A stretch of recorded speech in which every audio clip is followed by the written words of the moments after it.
DM সাহেব detail আলোচনা করেছেন। কাউন্টিং যে প্রসেসটা, সেই প্রসেসটাকে অবাধ এবং শান্তিপূর্ণ রাখার জন্য আমরা এডিকুয়েট নিরাপত্তার ব্যবস্থা করেছি। ইলেকশন কমিশনের যে গাইডলাইন আছে, সেই গাইডলাইন অনুযায়ী কাউন্টিং হলে 3 টায়ার সিকিউরিটির ব্যবস্থা থাকবে।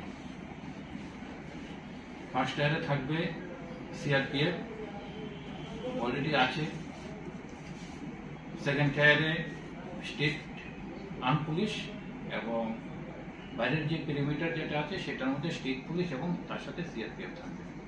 পাশাপাশি বিভিন্ন পলিটিক্যাল পার্টি যারা সাপোর্টাররা যারা আসবেন যে কাউন্টিংয়ের দেখাশোনার জন্য, তাদের জন্য সেপারেট এরিয়া আমরা ডিমার্কেশন করেছি, যেটা সবসময় করা হয় সেটি হবে, এবং সেই জায়গাতে আমরা এদিকে নিরাপত্তার ব্যবস্থা করেছি। পাশাপাশি বিভিন্ন এলাকাতে আমরা এলাকাগুলিকে কোন কোন এলাকাতে গন্ডগোল হতে পারে, সেন্সিটিভ এরিয়াগুলি আছে, সেই এরিয়াগুলিকে আমরা অলরেডি আইডেন্টিফাই করেছি। সেখানের জন্য আমরা যথাযথ নিরাপত্তার ব্যবস্থা করছি। আজকে কিছুক্ষণ পরে এখানে পলিটিক্যাল পার্টি যারা আছে তাদের সঙ্গে একটা মিটিং হবে। থানা লেভেলেও আমরা পলিটিক্যাল পার্টির সঙ্গে মিটিং করব, যাতে ইলেকশনের পরে বিভিন্ন পলিটিক্যাল পার্টির মধ্যে ক্লেশ সেটাকে আমরা এড়াতে পারি।